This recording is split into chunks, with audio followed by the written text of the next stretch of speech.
Hello there, everybody. Welcome to this ACTA Summit 2020, our virtual gathering of Australian and international experts in trial design and conduct and embedding research into care, promoting better health through best evidence. My name is Judith Trotman. I'm a haematologist from Concord Hospital in the University of Sydney, and I am your chair for this session 5. This fabulous hour and a half we're now going to spend focusing on clinical trials and COVID-19 in this brave new world. And indeed, we have a stellar lineup of brave COVID trialists from Australia who have contributed to global efforts in this pandemic. Next slide, thanks. During this session, we actively encourage you to participate in the live Q&A. We're going to finish the session with a panel at the end, and we do welcome you sending us your questions nice and early during the session. We likewise encourage you to view the digital posters, chat with your colleagues, our sponsors and presenters, and I alert you to click on the tech support tab so that Lizzie, our tech support, can help you. Use the left-hand panel there to request any assistance from our summit managers. Here is our stellar lineup of speakers listed here, the 4 presentations that we have, as well as an additional panelist who I'll introduce later. But I'd like to introduce each of these speakers and acknowledge their contributions to clinical trials one by one, which we'll do before their talks. And finally, I'd like to make particular notice and thanks of our gold sponsors, the New South Wales Government and Bellberry Limited, who provide fantastic support as a not-for-profit research and ethics governance service, and also to the sponsors for this particular session, Medicines Australia and NTP Connect. And with that, I'd like to go and introduce our very first speaker for the next session. And it's lovely to welcome you here virtually, Terry. Professor Terry Noland is the Redmond Barry Distinguished Professor at the Doherty Institute at the University of Melbourne, where he leads the Vaccine and Immunisation Research Group, VIRGO, a collaboration between the Murdoch Children's Research Institute and the university. Terry trained in medicine at the University of Western Australia, in paediatrics at Royal Children's in Melbourne, and also at Montreal Children's. He did a PhD in epidemiology at McGill University, and his research has prominently been in vaccine preventable diseases, including epidemiological studies and clinical trials of new vaccines in children and adults, including for the pandemics H5 and H1 influenza. He's a former chair of the Australian Technical Advisory Group on Immunisation. Thank you for that, Terry, ATAGI, and was a member of the WHO SAGE for 6 years until 2019. Thank you very much, Terry, for your presentation on, hopefully the slides are going to come now. Thanks for the opportunity, and I'm going to try my hardest to stick absolutely to time. For those non-Trekkies out there, I'm one of them, but for the partly amusing way in which the Americans have named their warp initiative, the homework required is to understand that warp drive velocity is a Star Trek theory where speed is expressed in warp factor units according to the Star Trek fleet manual. The warp speed themselves are factors which are converted to multiples of the speed of light by multiplication of the cubic function of the warp factor itself.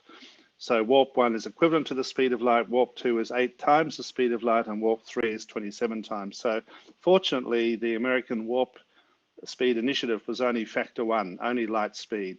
So all jokes aside, as I'll show you in a minute, it's been enormously successful so far in delivering the groundwork that had been prepared by another global initiative called CEPI, the Coalition for Epidemic Preparedness and Innovation. Broadly speaking, antiviral vaccines are in 3 groups. This is just a brief primer because I'm going to show you results of progress of trials in a minute from novel vaccines from each of these 3 groups. The first group are gene-based vaccines, either mRNA or DNA, that encode the target protein from, in this case, usually the spike or a subsection of the spike protein, often the receptor binding domain of the protein. They code for that, inducing the cell's own ribosomal protein engineering system to manufacture that protein, and then against which the immune system mounts the antibody response. The second broad group are viruses, whole inactivated viruses or recombinant adenoviral vectors with a re-engineered genome within that Trojan horse virus, which carries that RNA message again to the cell in the same way that mRNA does, but within the envelope of a recombinant, usually adenoviral vector. That adenoviral vector may be either human or chimpanzee, non-human primate. And then there is a range of replicating viral vectors for measles and VSV with re-engineered genomes that do permit virus replication, but in a controlled way. And then finally, the third group, protein-based vaccines, recombinant proteins which target the epitope or the antigen itself on the virus surface or emulate it in a way that allows the immune system to mount a response for both B and T cells, for both antibody and memory responses, killer cell responses, and so forth. They are all targeted usually at the ACE2 receptor binding domain of the spike protein, or a much larger version of the full spike protein. They can be assembled as particles, all of which are manufactured in vitro at scale. So a brief summary of what's been happening with vaccine clinical trials in 32 countries this year, remembering this all started really in late January, and by March, the first clinical trial was being prepared by Moderna in the US. This shows a summary of clinical trial activity around the world and giving sample sizes of subjects involved in those trials. You can see here in the US, for example, the color code here refers to the manufacturers of the candidates. The sum of the total number of subjects, you can see 53,500 subjects at the time of writing. This is a slide courtesy of CEPI. In the US, 122,000 plus subjects.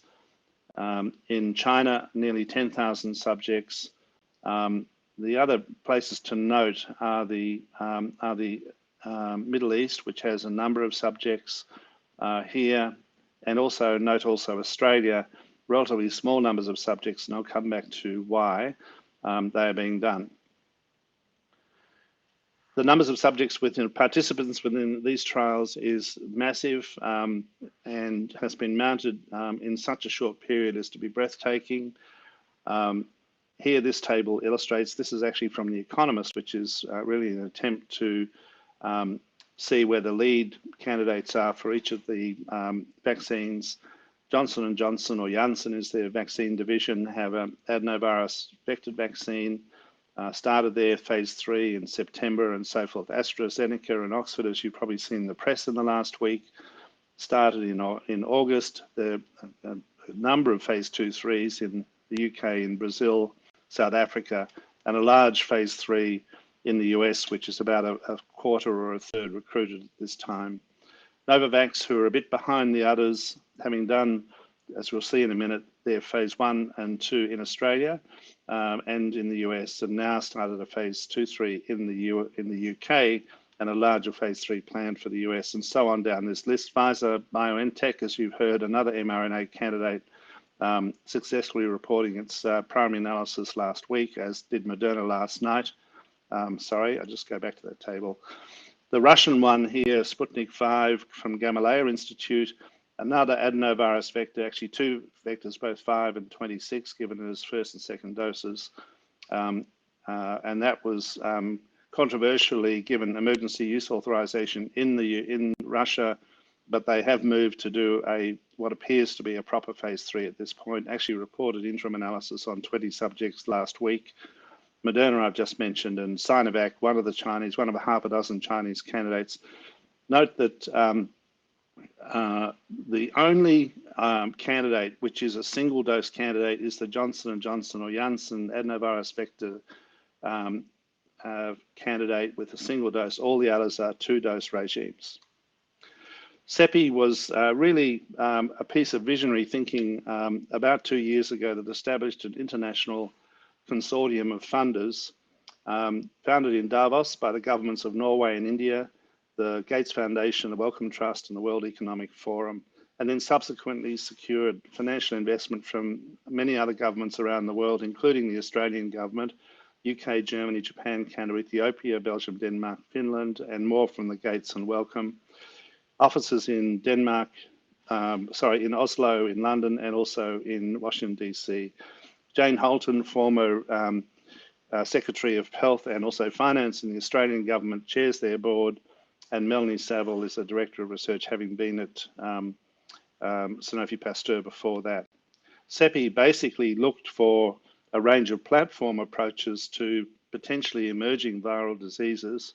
Chikungunya was one of them. Corona was not one of them, but as it turned out, it was fortuitous because a number of the platforms were ready to go with respect to a sequenced coronavirus, human coronavirus 2, which has been the cause of the pandemic. This table from CEPI shows, cross-tabulates the type of platform on the left. It separates RNA from DNA, protein-based and inactivated. For phase 1, across the top, phase 1, phase 1-2, phase 2 and phase 2-3 or phase 3 studies. The red borders are the ones that were CEPI funded, but you can see that in addition to that, there has been an explosion of other candidates across the world. If you look at the right-hand side of this table, in that right-hand column, you'll see that AstraZeneca reported its preliminary phase 3s from the UK and Brazil studies last week. There won't be time to go into the detail of these, as interesting as they are at the moment today. Janssen is in phase 3, CanSino in China, or the Chinese one actually doing its phase 3 in Brazil and other countries. Gamaleya Institute, Pfizer, BioNTech, the mRNA candidates, and Moderna, and Novavax, the recombinant protein. And then on the bottom, more traditional inactivated vaccines from China. This slide now shows, overlaying here, are in yellow, those studies which have been done or are being done in Australia. So you'll see the CSL-UQ, which is really behind the pack, still only in phase 1, but about to start phase 2-3. Vaccine, the Flinders candidate, which was doing phase 1 in Adelaide, and I believe doing phase 2-3 in Pakistan. Clover, Chinese candidate, also CEPI, initially CEPI funded, has done its phase 1 in Perth and about to start its phase 2-3 in the US and in Brazil and elsewhere. Bionet Asia, a DNA vaccine from a Thai-French company, uses a special device, electroporation, to administer the DNA for this vaccine, which is a receptor binding domain targeted vaccine. Was funded by an MRFF grant just recently to conduct from the University of Sydney with support from the University of Western Australia and University of Adelaide through the Vax for COVID network that I'm going to describe in a minute. That phase 1 is about to start for that vaccine. In the phase 1-2s, you'll see Spy Biotech with the Serum Institute of India, a receptor binding domain targeted vaccine that is doing 2 separate candidates with different adjuvants, both of them doing phase 1s in Melbourne, and the phase 1-2 of the second candidate will be done in Melbourne and also in Sydney, due to start very soon. And then finally, Novavax on the right, the little arrow shows that the phase 2 is being done in Australia and in the US, and the phase 2-3 is being done in the UK, but the phase 2 component of that is being done in Australia as well. So Australia's had very good involvement in this trial activity, but what you'll notice is there are no phase 3s in Australia, and the reason is, of course, that we don't have enough disease to do phase 3 studies in this country. It seemed unlikely to us that was ever going to be the case, and that's why in the vaccine space we have focused very much on trying to bring phase 2 studies for the major players, and those who are not necessarily the major players but might be in the second rank of very good vaccines such as the Serum Institute of India one, for example, to Australia for phase 1 and phase 2. The platforms in the US that really have led to this massive acceleration of activity are really fundamentally based on the NIH-led partnership called ACTA. Francis Collins, the director of NIH, pictured on this slide, a Nobel laureate, together with a number of companies in a public-private partnership, effectively leveraged on a number of existing clinical trial networks in the US, especially HIV clinical trial networks, but many others, to actually bring to bear all of that platform capability, and then to harmonize that capability to get the major leads that were funded through what I'll describe in a minute through the WARP program and BARDA in the US, to have, for example, harmonized efficacy studies, collaborating clinical trial networks shown on this slide, collaborating labs, a single data safety monitoring board across all of those studies of the majors. The majors don't include Pfizer, which chose not to join ACTIV and was not the recipient of BARDA funding either. And then between trials, statistical groups for correlates of protection, also an important objective of this activity. That harmonization has been extremely successful. The members you can see here of the different working groups within this platform, preclinical, therapeutic, and clinical trial capability, and then vaccines. So this was not focused specifically on vaccines, but in the vaccine space has been fundamentally important. And linked to it in the way in which it was finally rolled out was Operation Warp Speed, a Trump initiative. Quote is from Trump here, something that means big and it means fast, a massive scientific, industrial, and logistical endeavor unlike anything our country has seen since the Manhattan Project. Sorry, I can't do a Trump fake accent, but you get the language that was used here and the thinking behind it, which only the Americans can do, which you've got to admire them for. Headed by a former GSK vaccine CEO, Moncef Slaoui, pictured here, and also a four-star US general who was really an expert in major logistics and supply chain, Gustav Perner. And they have been able to distribute nearly $12 billion US to 5 candidates and a couple of others along the way to accelerate not just the clinical trials program, but also the manufacturing capability, and to compress and bring forward that manufacturing capability well before the clinical trials themselves have been completed. So here are the ones that were the major recipients of funding on this slide. Moderna, the Pfizer BioNTech, a German biotech company with Pfizer, both of those mRNA platforms, the Oxford and AstraZeneca, Janssen, as I mentioned, and Merck also have a viral vector program. Merck has 2 candidates of replicating viral vectors, VSV and measles. And then finally, the protein subunits, Novavax, and also GSK Sanofi.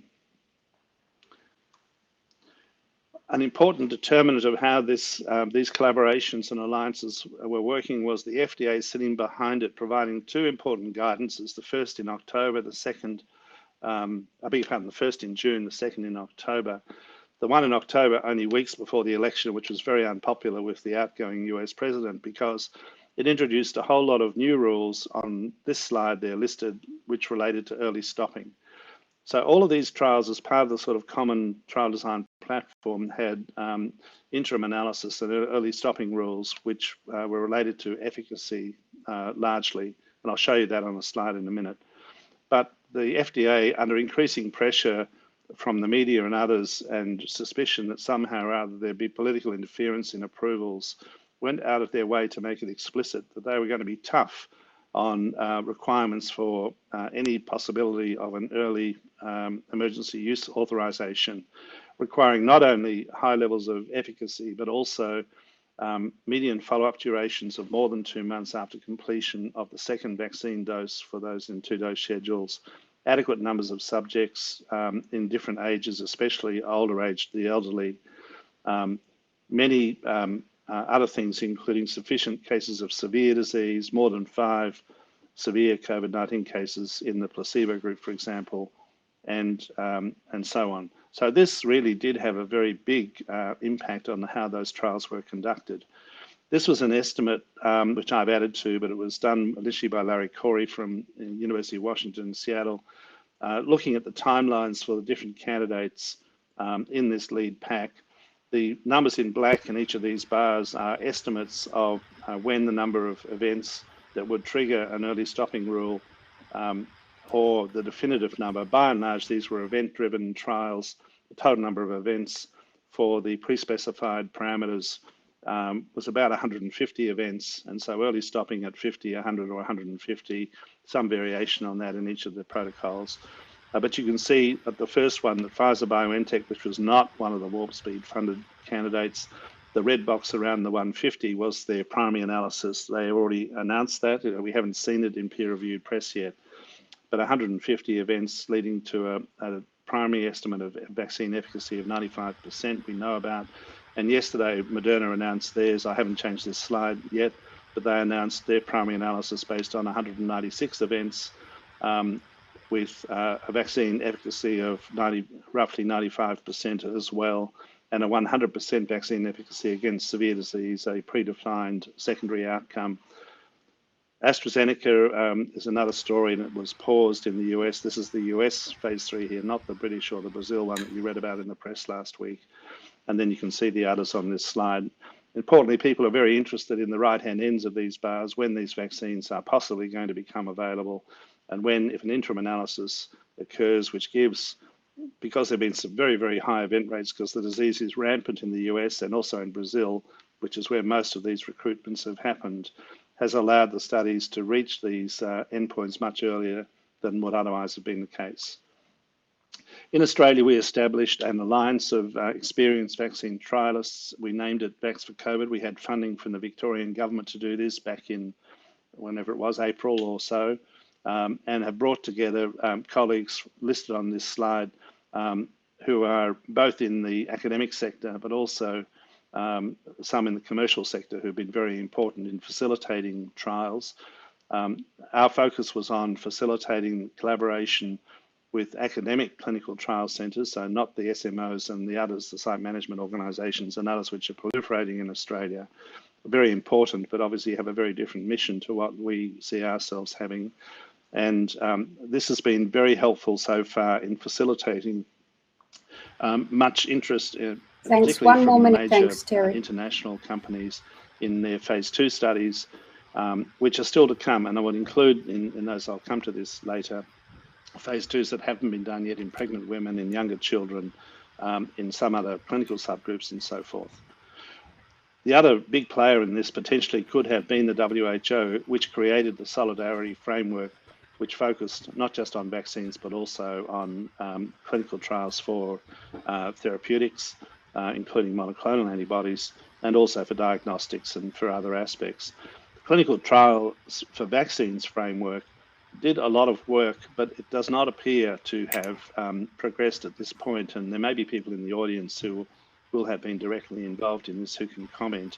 But it's gone quiet, including on the website, in terms of where this very detailed planning got to in pulling together networks or networks of networks from around the world as potential clinical sites, with the idea of doing adaptive trials that might have a single control group or placebo group, but then allowing head-to-head comparison between vaccines or vaccines to drop in and out of this trial framework. Final slides, thanks. Perhaps we can hear more from the audience about that later. But what it's been dwarfed by has been the activity I've shown you on the earlier slides with the majors and what has been really initiated from the United States and Europe. And then finally in Australia, there are a number of candidates which will likely be contenders for second generation vaccines, even though the first generation are looking as good as you can get. You can't get much better than 95% VE estimate overall. Perhaps some of these other candidates will be better in the elderly specifically. We'll have to wait and see. Of course, the UQ Securus molecular clamp recombinant protein targeted at the spike with a clamp is in, as I mentioned, phase 1, about to get into phase 2, 3. The other ones I mentioned. At the Doherty, we have 2 or 3 candidates, one of which is funded by the Future Fund at the moment, which is in advanced preclinical, and we hope to go into a phase 1 in the second quarter of 2021. with also some very interesting approaches, including approaches converging recombinant protein and mRNA candidates. So this is a collaboration with the Monash Institute of Pharmaceutical Sciences. And then the other studies I've mentioned before, the ones that are being done in Australia, I mustn't forget the BRACE study. Nigel Curtis is leading the BCG off-target RCT, which again has had to go offshore because there are not enough clinical events in Australia. With funding from the Gates Foundation, now is able to recruit very large numbers in Europe in particular to help augment a finding whether there is a non-specific effect of BCG. So just to finish, there are now implications for potential early termination of these trials, particularly the very successful ones we've just referred to.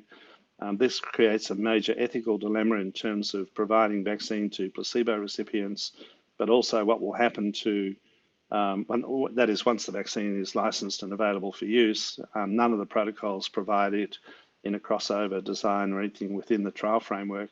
So some form of licensure or emergency use authorization will be required. But then who will get it? How will they compete against other priority groups in the country?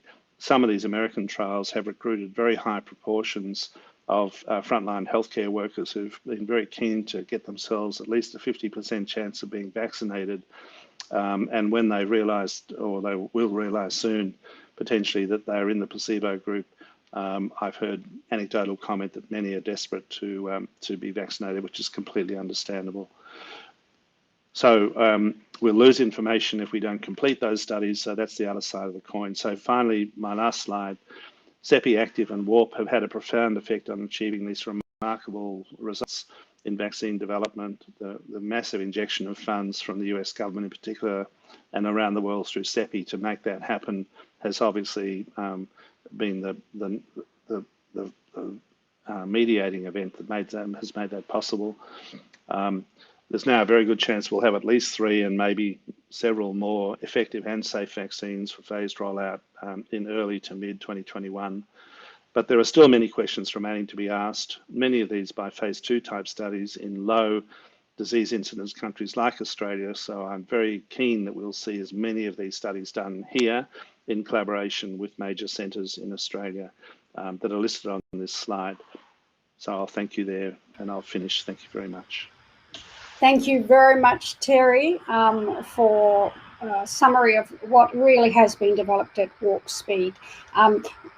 I welcome Associate Professor Stephen Tong, who's an infectious diseases physician with the Victorian ID Service and who is co-head of the Translational and Clinical Research and Indigenous Health cross-cutting disciplines at the Doherty Institute.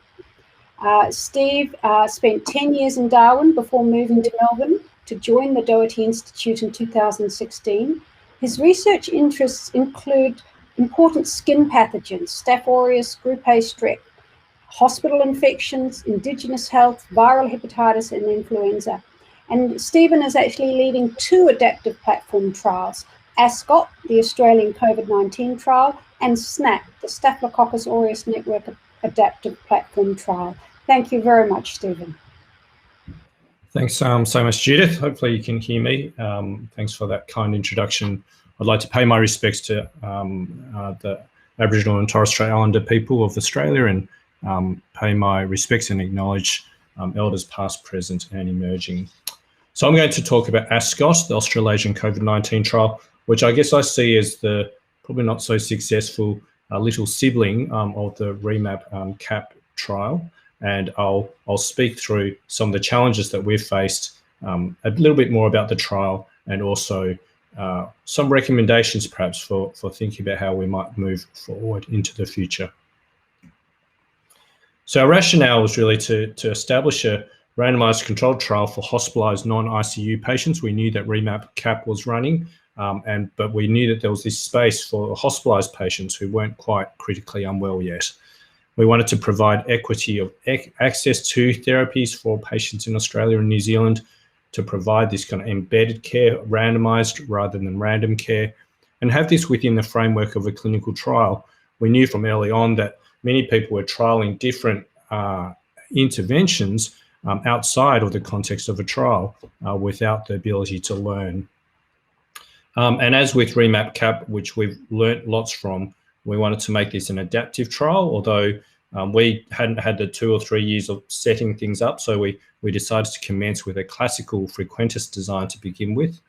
And we were interested in outcomes that mattered, so mortality or the need for intensive care, rather than purely clinical improvement on the WHO scale.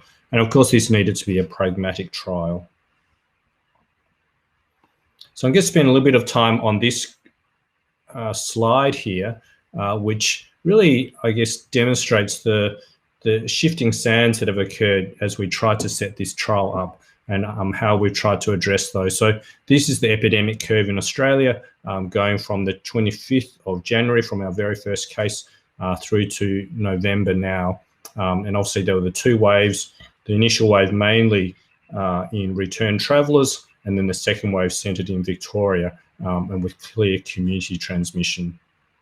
So I think probably back in February or March, we decided that this is real, this is coming, we should prepare, and we should set up a clinical trial for the hospitalised patients. And we ended up looking at different interventions and decided on the antivirals, hydroxychloroquine and lopinavir/ritonavir. And of course, by the time we got everything set up, this first wave had pretty much finished. But we were open on about the 28th of, I must have been, no, the 16th of April. And then in the meantime, between our first wave and the second wave, there were a number of external things that happened. So remdesivir was shown to be effective in reducing time to clinical improvement in an NIH-sponsored study. And the recovery trial, which Steve Webb has already mentioned, based in the UK, was a very successful trial, beautifully designed, and they were able to get to, they had lots of numbers during this period when we were fallow, and they were able to get to answers pretty quickly. And they found that dexamethasone was effective in reducing mortality in patients, particularly on oxygen and those who were ventilated. But importantly, they also found that hydroxychloroquine and lopinavir/ritonavir were both not of any benefit to patients and did not reduce mortality. So here we were sitting with our trial, and as you can see at this point in time, the epidemic was starting to pick up in Melbourne again. And suddenly the 2 interventions that were part of our trial were no longer, were shown to not be effective.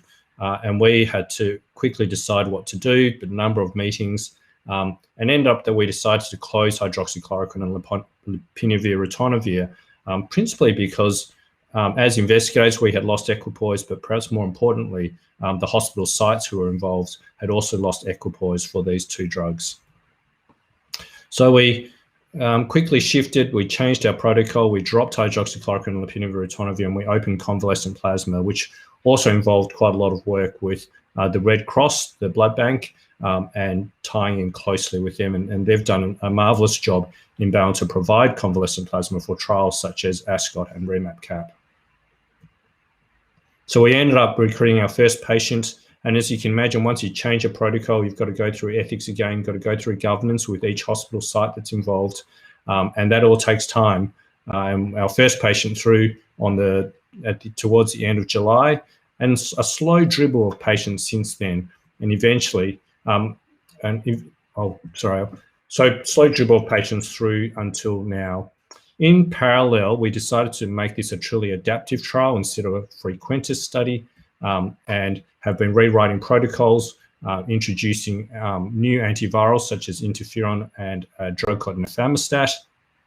And of course, the science keeps moving, and the WHO Solidarity trial then reported that hydroxychloroquine, lopinavir/ritonavir, interferon, and remdesivir were not effective in reducing mortality. So again, we had to change our protocols. We struck out interferon, and we're continuing with nifamostat. During this time, we've ended up only recruiting 34 patients. We have about 33 or 34 active sites now across Australia and New Zealand. So it's been a kind of very challenging landscape to get a trial started and to try and get it recruiting. So here are our trial sites across Australia and New Zealand at this stage. We have recruited patients from Queensland, New South Wales, Victoria, and New Zealand. and we were able to rapidly open a site in South Australia when the more recent cases came up. And of course, because of this and seeing where the epidemic's going, we don't think we'll recruit sufficient patients in Australia and New Zealand. And so we're now moving to try and internationalise the trial, and in particular working with the George Institute to try and find trial sites in India. One of the challenges at the time was, I guess, just the whole pandemic's been unpredictable. And even in Melbourne, we had a number of key hospitals that we got on board as sites. And these are demonstrated in red on both the table as well as on the map. And this was just a snapshot at one day in August as to how many patients were in our various hospitals in Melbourne. And we covered these ones in red. There were some which were in purple, who were sites we were hoping to get on board, but who hadn't by the time the kind of second wave had really receded. But there were a whole bunch of other hospitals, and many of these you can see are private hospitals, which we really didn't have on the radar as being sites that we would really approach to get involved. And it just ended up that in Melbourne at the time, many of the nursing homes basically transported their whole nursing home population into a single hospital, and these hospitals were dotted across Melbourne. So it was very difficult to predict which hospitals in the end were those that we could recruit patients from. Plus, there were many challenges in that many of these patients were demented towards the end of their life. And so even though we looked like we had 600 patients at any one time in our hospitals, many of these patients were probably not considered to be appropriate to be entering into these clinical trials.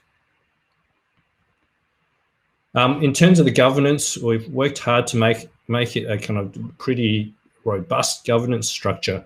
But as you can see, that brings its complexities in that it's a fairly large beast. There are multiple sponsors, multiple committees, and it's not terribly easy to get things moving. We think we haven't done too badly, but the whole kind of, I guess, research infrastructure within Australia has made it difficult at times to be very agile in this space when we've needed to be. The kind of, I guess, more towards the clinical trial aspect of the schema is we wanted to involve patients who are admitted with SARS-CoV-2, pretty broad inclusion criteria, and then similar to REMAP-CAP, have a number of different domains to which patients could be randomized within. So an antiviral, a therapeutic antibody, and an anticoagulation domain. In some ways similar to REMAP-CAP, although of course not nearly as ambitious. And we worked pretty hard with Steve Webb and his team to ensure that some of these domains married quite closely with those in REMAP-CAP, such that if patients went from being hospitalized within ASCOT and then into REMAP-CAP as they went into the intensive care unit, we had means by which we could share data and by which the agent that patients were randomized to could be coordinated between the two studies.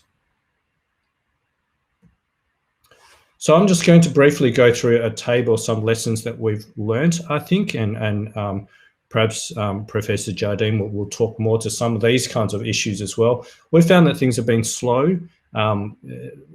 Fortunately, in terms of funding, we received a bit of philanthropy, quite a bit of philanthropy, and they've certainly, I think, taken up the slack where some of our national funding schemes have been somewhat slower in being able to provide funding. So the first MRFF call came out in March 23 and was awarded in June the 2nd, by which time our first wave had pretty much gone. And if you think about the time it takes to set up a trial, even at a minimum of 2 or 3 months, a lot of the time for these trials who got their funding on June the 2nd, they probably would have missed being able to recruit during the second wave as well. Governance approvals from each hospital have taken a lot of time. Ethics has been amazing. We've worked really well with them, and with the National Mutual Agreement Scheme, it's been quite straightforward to get ethics approved at multiple sites, but it's been a completely different story with governance approvals, and there's still some hospital sites with which we have not obtained approval at this stage. I think there's been probably too many studies in Australia and New Zealand. When you look at the clinical trials registry for Australia and New Zealand, just at COVID-19 treatment and interventional trials, there are 47. And given the number of patients we've had, I think this competition has been not particularly helpful in each individual trial being able to recruit to their trials. And this has meant duplication of infrastructure and also, I think, a certain burden on patients who may be approached to be in multiple studies. I think we've had too little existing infrastructure, and it's been actually quite difficult to rapidly build capacity in the midst of a pandemic. Many of our hospitals, as that kind of second wave came up, all the clinicians were busily involved in infection control, in healthcare worker infections, in looking after the patients. And it's been quite hard to really have that give in the system to get everyone involved in clinical trials. And perhaps that speaks to this last thing too, is I think sometimes it's too onerous for us to get patients into trials. It's too exceptional to be in a trial. And just really that question of why is it harder to get people into randomized care rather than random care where we can just prescribe hydroxychloroquine based on just our own biases. So I think we need to really think about more rapid mobilisation of government funding and perhaps even funding consortia to say here's a large amount of funding and we want these consortia to quickly work out how best to use that funding. I think it'd be great if we were able to better streamline governance processes and approvals, perhaps involving chief health and medical officers at federal and state level to facilitate that. And maybe some better coordination of the platforms and the prioritisation of the treatments. And the scheme could be, we could think about early outpatient-based, moderate hospitalised patients and the severe ICU stage patients, and having platforms for each of these. Ideally, we should have some established infrastructure, I think, both during peacetime, such as with REMAP CAP having set up over the last couple of years, and then be able to switch this on during a pandemic to quickly be able to recruit patients. And I think we'd all agree that we really need to better embed and normalise clinical research within all our hospital systems.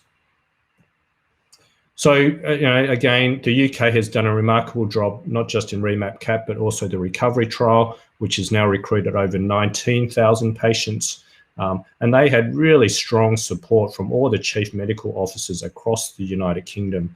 And the NIH system, meaning that there was some existing infrastructure for them to turn on these studies.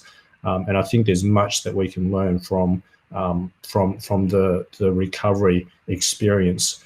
And it kind of sprung to mind, you will all be aware of the quote from Doug Altman that I think even in a pandemic, we probably need less research, but better research, and that done for the right reasons. This is my final slide, acknowledging all the trial steering committee members we've been meeting pretty much weekly since March, and it's been an incredibly effort from a whole group of people, and particularly to all the funders. And as you can see, much of this is from philanthropy, and we've been particularly blessed in having the support of a number of philanthropists who've, I think, really stepped up to the plate in this pandemic setting. Thank you very much. Oh, look, thank you so much, Stephen. Thank you for that honest and sobering real-world evidence of the vicissitudes of clinical trials made, really amplified by COVID. Thank you very much indeed. It now gives me enormous pleasure as a fellow physician from Concord Repatriation Hospital in the University of Sydney to welcome Professor Meg Jardine, a nephrologist, who is the director of the NHMRC Clinical Trials Centre and Kidney Health Research Director. Professor Jardine's interests include the integration of clinical care and research endeavours and the promotion of a learning health system and learning health system principles to contribute to the efficient delivery of care. She is particularly interested in response adaptive techniques as a solution to many of the challenges facing trials in kidney disease. Professor Jardine is an executive committee member of the International Nephrology Guidelines Body, KDIGO. She contributes to policy setting and implementation through roles such as board member of the Kidney Health Initiative, a public-private collaboration of the American Society of Nephrology and the US FDA. Her advocacy for the kidney disease trial endeavour is pursued through roles in the AKTN, the International Society of Nephrology Advancing Clinical Trials Core Committee, and the ANZ Society of Nephrology Research Advisory Committee. Meg, thank you very much for telling us what have we learned? What are the implications of COVID-19 for ongoing trials? Thank you. Thank you, Judith. I'm Meg Jardine from the NHMRC Clinical Trials Centre at Sydney University. Today I'll be talking about research in the context of the COVID-19 pandemic and what lessons we may learn that we can apply to research in the longer term. My disclosures firstly, most notably being that I serve as the Chief Investigator on the Clarity trials in COVID-19 disease. We accepted early on what we didn't know about COVID-19, what we didn't know about its transmission, its predictors of severity, and most importantly, what we didn't know about treating it and preventing adverse outcomes. And from that humility sprung a wealth of research, and we're now in much better position with a great outpouring of research over the last 8 to 10 months.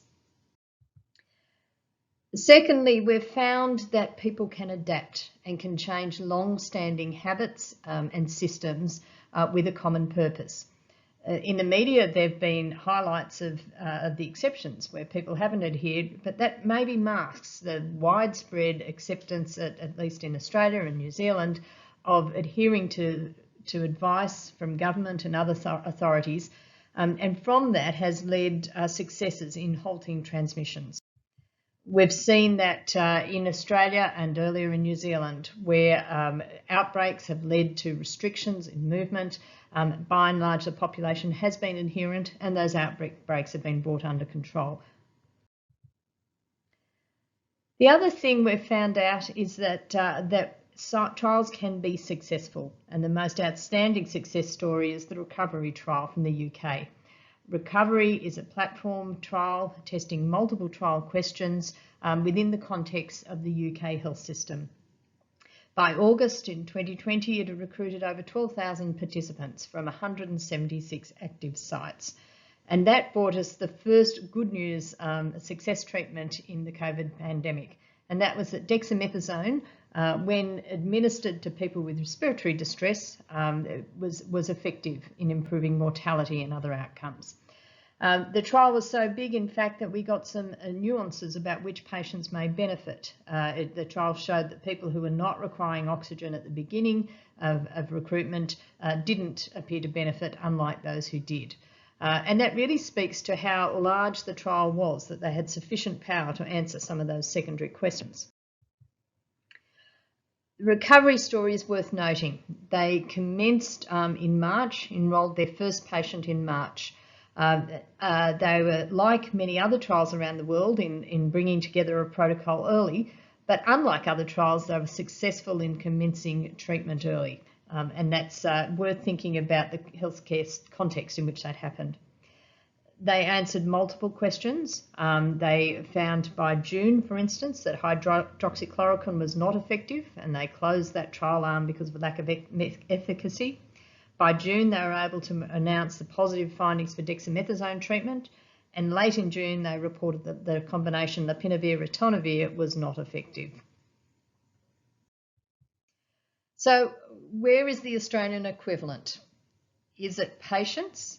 Well, it's true that there may be a component. Our success in suppressing COVID-19 disease and our good fortune meant that there wasn't the same patient burden.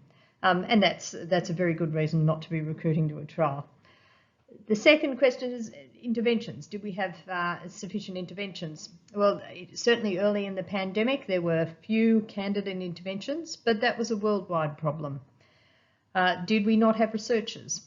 Well, we clearly do. And I'd like to compare the situations in Australia and the UK. Both countries had dedicated research calls from government-funded research organisations, and both countries were able to develop and put forward trials, at least that have been registered. In Australia, there have been over 35 trials registered. 16 of these involve the conventional agents, and the rest involve things like mental health interventions, interventions in different phases of different methods of anaesthesia, or of administering masks, or delivering oxygen therapies, and so forth.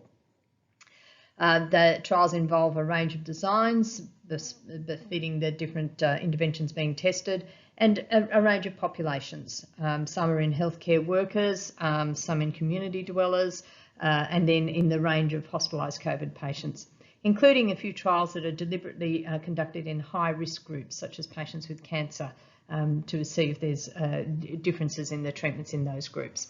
So a range of trials, most of them not overlapping, in fact, and very few of them would be recruiting the same patients, and most, at least from the registration, would be able to co-enrol.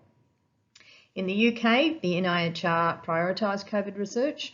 They have 30 trials of agents with a range of phases and designs, phase 1 on, and designs that include conventional designs as well as a few adaptive designs, including the recovery trial we've already spoken about.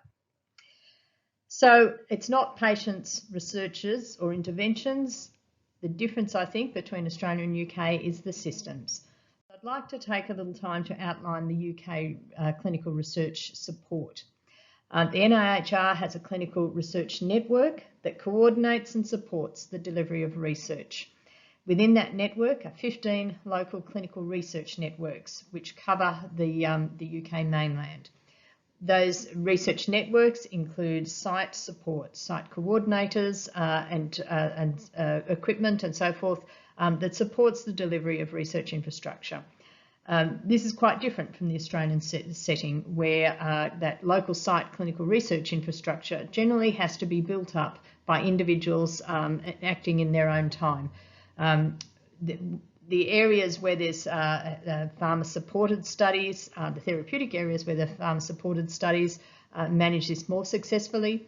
In areas where there's less pharma support in comparative effectiveness trials or in sparse populations, it's difficult to support local site infrastructure and coordinator funding. In the UK setting, there are also 30 specialty networks that work within this framework, and they bring in the quality control. They consist of recognised experts in therapeutic areas, and they oversee and prioritise the candidate trials that are put forward, and then prioritise those onto a portfolio. Once your trial is recognised on the portfolio, there's automatically then the infrastructure support at the site level. As well, the system supports 24 clinical trials units. And overall, this system supports both commercial and non-commercially funded studies, meaning that for sites, there's a relatively simple access to studies for their patients with a common research infrastructure. And the noted design of this system is to meet the costs of the additional staff, facilities, equipment and support services so that research is not subsidised with funding that has been provided for health and care treatments and service. That's an admirable aim, and it would really help research in Australia if we had a similar aim. Of course, in Australia, we don't find that support for clinical services is being siphoned to research. Instead, we find that support for research has to come from people's voluntary time. And the UK system is, by and large, successful in promoting clinical research. In the 2019-20 year, prior to COVID, the NIHR system recruited nearly 250,000 patients into clinical trials, which equates to over 2,000 patients per day. And so with this existing infrastructure, the UK was well positioned to pivot to the COVID-19 challenge. The NIHR set up a portal for urgent public health research, which was using the infrastructure established for the specialty areas, and that was established in March 2020. Within that, COVID-19 took priority over all other research. They have a panel that was meeting weekly and facilitating rapid approvals. And from the clinical trials unit's perspective and for the clinical sites, participation was effectively mandated. Now that didn't mean that every patient with COVID was recruited into one of the trials, but it did mean that by and large over 10% of patients in most sites were recruited, and in some sites up to 30%. And that existing infrastructure means that infrastructure was not the reason for a delay or for avoiding recruitment. Overall, in this system, 71 studies were approved, 36 of them were interventional, including at least 2 master protocol studies. So I'd now like to reflect on my personal experience in Australia, this is just a personal experience, but as I saw it, Australia had a rapid response from trialists. Within the first couple of months of February, March to April, there were a number of trials developed through to protocol. Ethics committees also responded to the situation and adapted rapidly. A number issued COVID-specific advice, and that was advice to cover existing trials and the care of patients in existing trials. There was modification from NHMRC guidance for the requirements for reporting protocol deviations so that sites could do what was necessary to keep patients safe and not be held back by process times. There was also advice given from some of the ethics committees about COVID-specific ethical considerations for COVID trials. And this included things like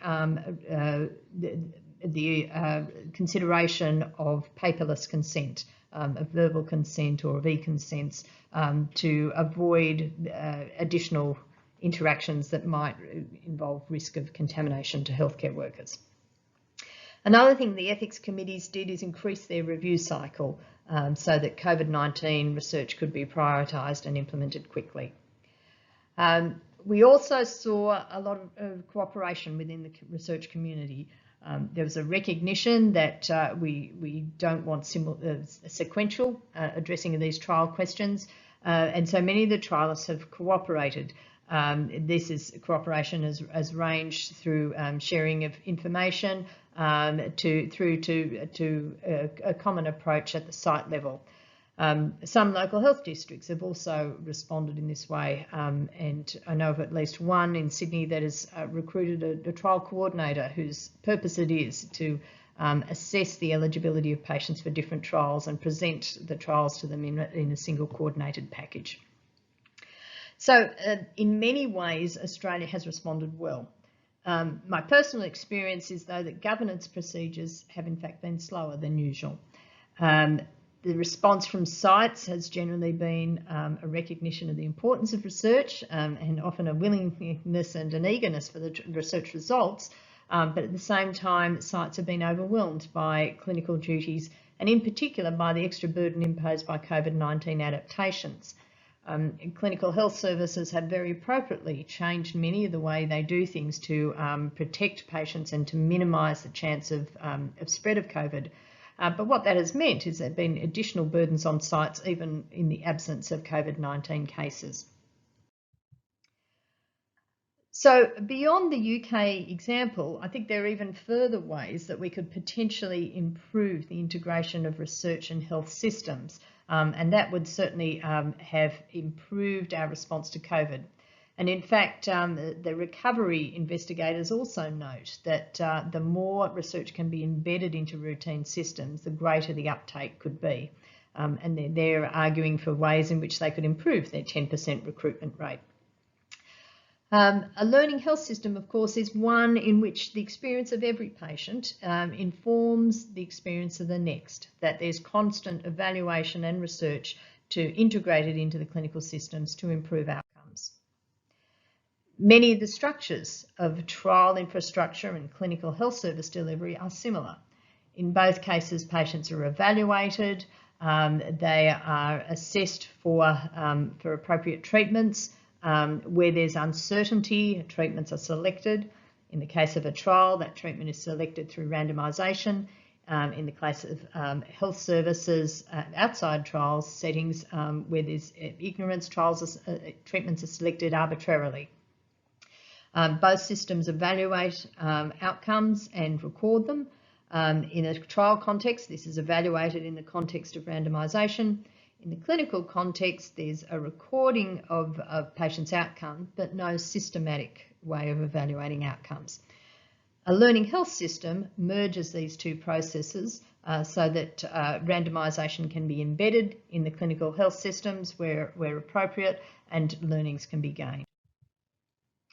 These principles have been exemplified in a few systems that have implemented these approaches. The new NYU Langone hospital network has looked at multiple levels where there is uncertainty about the best procedure and has attempted to randomise. And this has included clinical interventions at the individual level, as well as site interventions or unit interventions.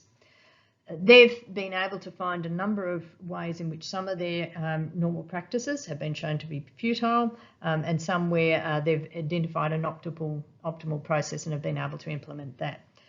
What they've also found is that their system has already paid for itself. By discarding futile or harmful interventions, they've managed to save money, and that's more than the cost of the system implementation. So it reinforces the broader point that good research does pay for itself, and sometimes in the early to medium term. And the last point I'd like to make is about self-sufficiency in research. What I had not fully appreciated before COVID-19 was that Australia is not completely self-sufficient in placebo manufacture. And that's a question to be asked, but I think for pandemic research, we could well decide that this was a priority. Even outside pandemics, being self-sufficient in research would mean that this component of research was much more efficient and cost-effective, particularly for investigator-initiated interventions into long-standing medications or comparative effectiveness studies. We have got a policy, the Modern Manufacturing Initiative, which is looking at national manufacturing priorities and is openly targeting self-sufficiency in some areas.